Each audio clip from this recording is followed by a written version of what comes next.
This is Tommy from activecontext.net, and this time it's time again for 3 from my collection, and this is number 3 edition of this series. And this time I think you might be a bit surprised by what I have to show you today. I'm not sure, but I think you might be. So please like and subscribe down below if you like this content. I really appreciate it. Now let's get into today's 3 items of my collection. The first thing today, number 1, is a record, an album that was I believe it was the absolutely first album I got with Alice Cooper, this shock rocker and a living legend really nowadays, at least, and I think back in the day as well. This album is from 1983, I think, or 83 or 82. It's called Dad, and at least if you compare by what he's doing today, this is nothing like that. This is something completely different. I think that the music on this one is kind of soft. There's a lot of ballads on it, and it's more usual rock music with lyrics that don't mean anything really. Well, of course they mean anything, but it's something that it can mean just about anything, I think. And this edition is Mexican, I believe. I thought it really was a cutout, but I cannot find any cutout marks on it, so I don't think it is a cutout, which made me surprised when I got it out of the shelf.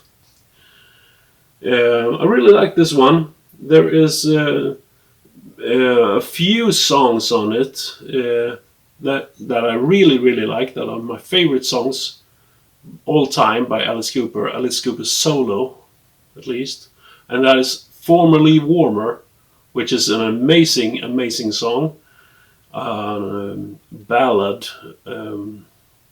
Can't tell you really what it's about, because it might be about just anything. I think that also, I think that I Love America is a great humoristic piece where the storyteller, Alice Cooper, tells the story about what he loves about America. And he loves about anything that is good and anything that is bad. There's even a line that says, "I love what the Indians did to Custer." And that is, of course, if you love America, you should love everything about America. I think that the most famous song from this album is probably Fresh Blood or Pass the Gun Around. I think those are not as good as the ones that I mentioned. And I also like apart from the intro, the first song, Enough's Enough, which I believe was one of the songs that was meant to be on a Uncle Scrooge musical soundtrack kind of thing. Anyway, Dada, I have it on vinyl, Mexican vinyl. I still have it on CD. I have it on CD as well. And I really like this album. I think it's very underrated. I think that if you compare this to other Alice Cooper solo albums from this era, I actually like this era. Kind of late 79, 82, 83.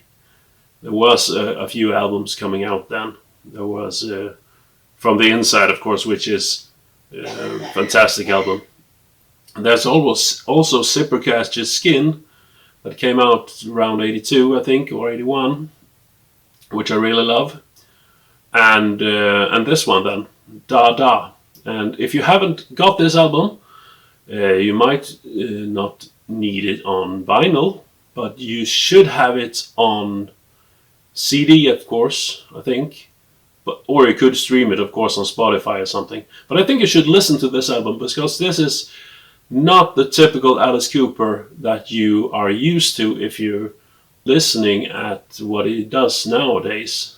There is a lot more metal now than this was, and I don't mind him doing metal at all. I think it's a good thing that he had done numerous genres. Actually, there's a lot of musical stuff in his early work in the late 70s. There's a lot of musical stuff, at least on albums like Go to Hell and those kind of things. But well, I don't know what to say more. You should get this album or listen to it, and you can comment down below what you think of it, because I love it, and I hope you love it too when you hear it. The second thing I was going to talk about today is something that I don't really collect. I don't really collect games, but this game, Phantasy Star, this is a game that back in the old days in my youth, I was not really a child maybe, but I was kind of, I don't know, 18, 20. I rented this game with a friend, and we played it for hours and hours and hours. And it was actually my first kind of role-playing game that I played on the console Sega, because I was not a Nintendo fan. I was a Sega fan. Sega was my console. And this is on Sega Master, whatever that console was. I was a Sega Mega Drive fan. But I got a converter so I could play this on my Sega Mega Drive. And it's really a game about, well, all games of this kind is more like defeating the evil of the world. And this is no different, really.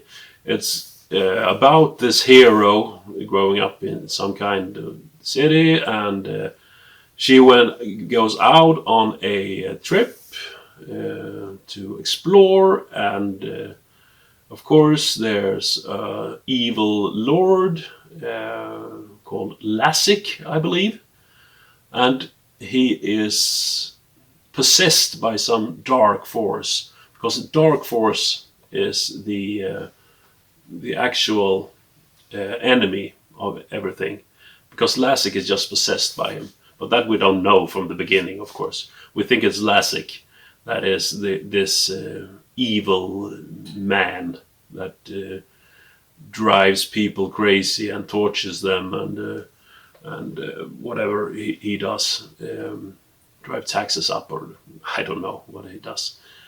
But this was made in such a way that it's not first-hand playing, but there is turns in the fights, so I get to choose what I should do with my heroes. Because we start out with one hero, and then you find another, and you are 2 in the team, then you're 3 in the team, and then you're 4 in the team. And I believe that we have the actual hero, we have a real brute, so to speak, we have a wizard, and we have a cat. And that is kind of a strange thing that we have those 4 characters. But I have played it for so many times now that it's not a challenge anymore. It was a few years now, so I might have forgot something. But I played it for so many times that I know I don't need to think anymore where to go next, because it's not a very modern game in that sense. If you take a modern game, you have choices where you could go, You could do the quests in different ways and still make it. Phantasy Star, I really loved it. I haven't played it for a while. I'm not sure if I can anymore, actually. But I still have my Sega Mega Drive with my converter, so I could hook it up. I think it's online to play on PC with a emulator. I believe I have done that on occasion as well. It's not as much fun, but I really, really enjoy this game. And one of the cool things about this was when you're in the dungeons, then you are actually in first player mode. So when you go around in dungeons, you see the tunnels around you, and you see the end, or not the end of the tunnel, but you cannot see yourself, which was really, really cool back in the day.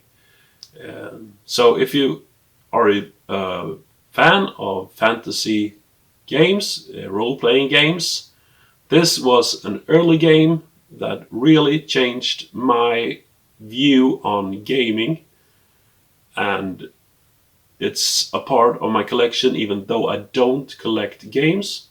I also have Phantasy Star 2 and 3 somewhere. I actually had to go around my closet and find this for this video because it was tucked away.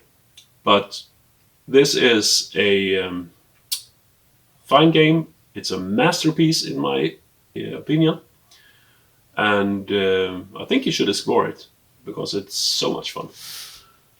Of course, the graphics are not up to today's standards. It's 8 bits, so what do you expect? But that was the way things were back in the day, and if you're like me, you will enjoy it.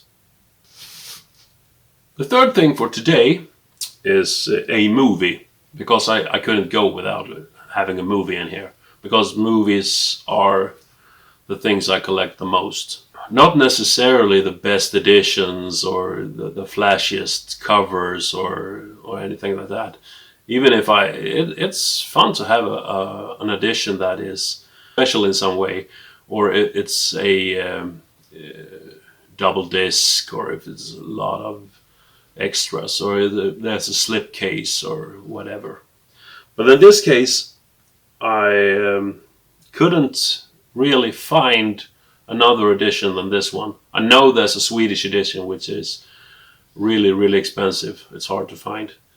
But I didn't care for that. I wanted to have the movie. I rented it back in the day on VHS, and it was so much fun. And this is the movie called The Silence of the Hams.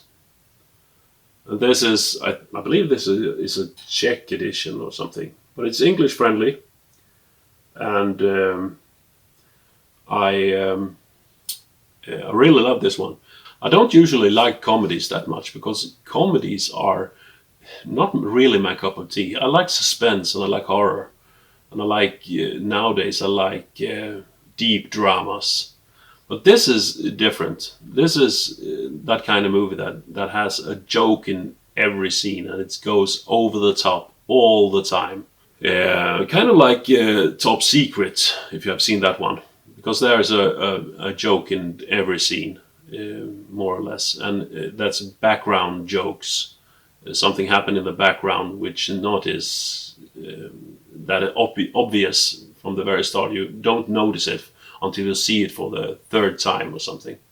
And I don't think there is so much background humor in this one, but there is lots of references to other movies. It is a parody. It is a parody, of course, of Silence of the Lambs, but it's also a parody of Psycho. And the guy that directed and wrote this, Ezio Greggio, I believe that he has written a few movies. I don't think he has directed many of them. He had directed this one, and I know he had directed a movie called Screw Loose, which is also pretty funny. Not as funny as this, but pretty funny. And I think that he has worked a lot with Mel Brooks in the past, And Mel Brooks has a small part in this, a very small part, but he is in it, and so is Charlene Tilton, which I know foremost from Dallas, and there's also a joke about the connection to Dallas in this. It stars a character named Jodie Foster, which is pretty funny because Jodie Foster was in Silence of the Lambs, but is portrayed by Billy Zane.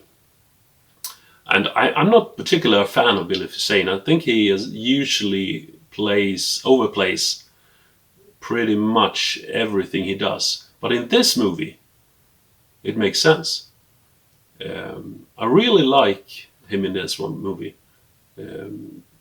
I know he has done some major movies roles in films like Titanic, I know, and he did The Phantom, of course, which was really.